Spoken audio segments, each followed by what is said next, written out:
ঘূর্ণিঝড় রেমালের প্রভাবে রাজ্য ঝড় ও ভারী বৃষ্টিপাতের সম্ভাবনায় ইতিমধ্যে ২৭ ও ২৮ মে রাজ্যের সমস্ত শিক্ষা প্রতিষ্ঠান বন্ধ ঘোষণা করা হয়েছে।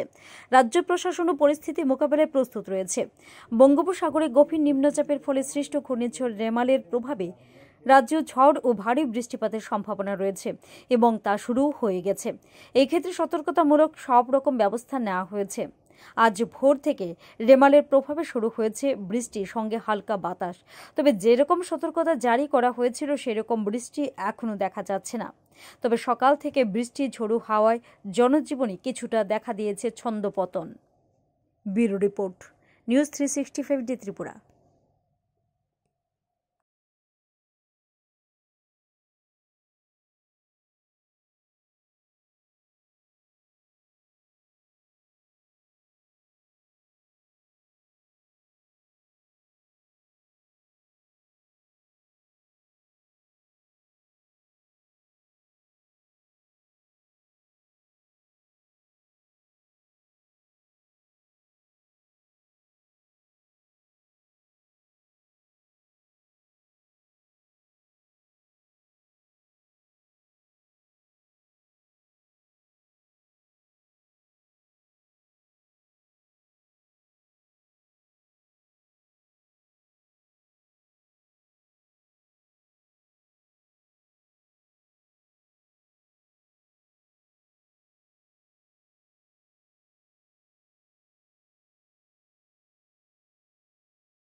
তো খুব ভালো যে বহুদিন গরমে মানুষ সবাই বিরক্ত হয়েছে এবং বৃষ্টি আজকে হতে খুবই আমরা শান্তিপূর্ণ বা ইয়েতেই আছি।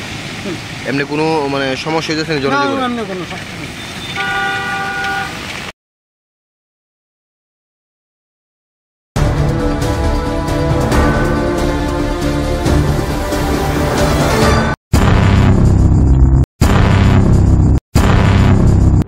কুমারঘাটের কুখ্যাত ড্রাগস মাফিয়া ড্রাগস কারবারি ফের কুমারঘাট থানার পুলিশের জালে। বুধবার অন্যান্য দিনের মতো কুমারঘাট নাকা পয়েন্টে অন্যান্য গাড়ি চেক করার সময় মনুর দিক থেকে কুমারঘাট হয়ে পেচারথলের দিকে যাচ্ছিল একটি মারুতি গাড়ি, যার নাম্বার TR02M0686। ওই গাড়িতে ছিল কুমারঘাটের ড্রাগস মাফিয়া পিপলন মালাকার। তার বাড়ি কুমারঘাট হাসপাতাল রোড শাখা সিরা বাড়ি নামে পরিচিত। আরও বেশ কয়েকবার কুমারঘাট থানার পুলিশ ওই বাড়িতে ড্রাগসের ঘটনা নিয়ে তল্লাশি করেছে। বেশ কয়েকবার জেল হাজতেও ছিল সে। আরেকজন বিধান চাকমা তাদের গাড়ি নাকা পয়েন্টে চেক করতে গিয়ে মারুতি গাড়ির ড্রাইভারের সিটের নিচে একটি ব্যাগ পাওয়া যায়। সেই ব্যাগে একটি প্যাকেটে 12.5 গ্রাম ড্রাগস পাওয়া যায়, যার বাজার মূল্য আনুমানিক 50 থেকে 60 হাজার টাকারও বেশি বলে জানিয়েছেন ওসি শঙ্কর সাহা। পাশাপাশি আরও 600 খালি কৌটো পাওয়া যায়। এক সাক্ষাৎকারে কুমারঘাট থানার ওসি শঙ্কর সাহা জানান, গতকালকে দুপুরবেলা প্রায় 2টার দিকে আমাদের থানার অফিসার এএসআই অজিত দেববর্মা এবং অন্য স্টাফ নিয়ে আমাদের 9 মাইল নাগাতে অন্যান্য দিনের মতন চেকিং করছিলাম। চেকিং করার সময় এই দুইজন লোক একটা গাড়িটার নাম্বার হলো TR02M0686, এটা মারুতি সুজুকি এক্সপ্রেসো কার।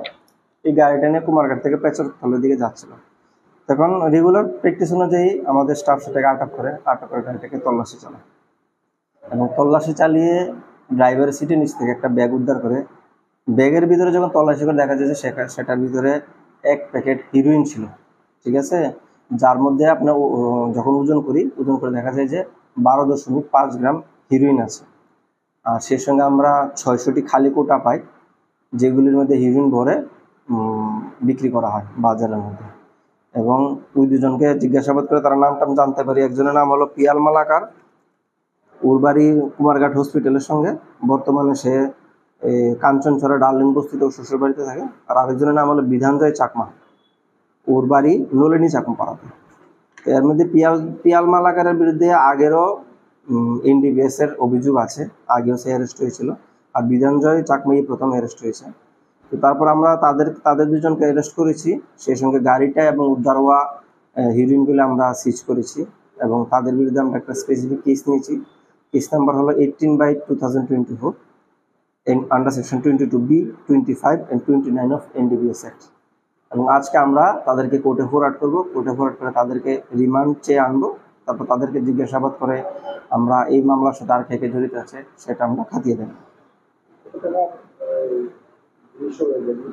হয় এটার বাজার মূল্য হবে প্রায় 40 থেকে 45 হাজার টাকা।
তারপর আমরা দেখলাম যে কিছু নাগা নাগা বাইক তল্লাশি করে মানে দুজনই করেছে, সেগুলো কি বলবো? আচ্ছা, 22 তারিখ যে একটা বাইক চুরি হয়েছিল আমাদের কুমারঘাট বাজার থেকে, কোঅপারেটিভ অফিসের সামনে থেকে, ওই মামলা তদন্ত করতে গিয়ে তো সিসিটিভির ফুটেজে আমরা একজনকে অ্যারেস্ট করেছিলাম। ওর নাম ছিল নয়নজয় ত্রিপুরা। তারপর ওকে জিজ্ঞাসাবাদ করে আমরা জানতে পারি যে ওই দিন ঘটনার সময় ওর সাথে আরেকজন ছিল যে তাকে চুরি করতে সাহায্য করেছে। ওর নাম হলো রতীন্দ্র ত্রিপুরা, ওর বাড়িও ছাউমনুতে। তো ওর জিজ্ঞাসাবাদের তথ্যমূল্যে আমরা রতীন্দ্র ত্রিপুরাকে অ্যারেস্ট করেছি, হ্যাঁ, ছাউমনু থানার সাহায্যে অ্যারেস্ট করে এনেছি, এবং গতকালকে আমরা তাকে কোর্ট অফারেট করে আমরা তাকে রিমান্ডে এনেছি। এখন সে আমাদের থানাতে পুলিশ রিমান্ডে আছে। এখন আমরা তাকে জিজ্ঞাসাবাদ করছি যে তারা কি আরও অন্যান্য কোনো ঘটনার সাথে জড়িত আছে কিনা, বা তাদের অন্যান্য সঙ্গীরা কারা আছে, এতটুকু।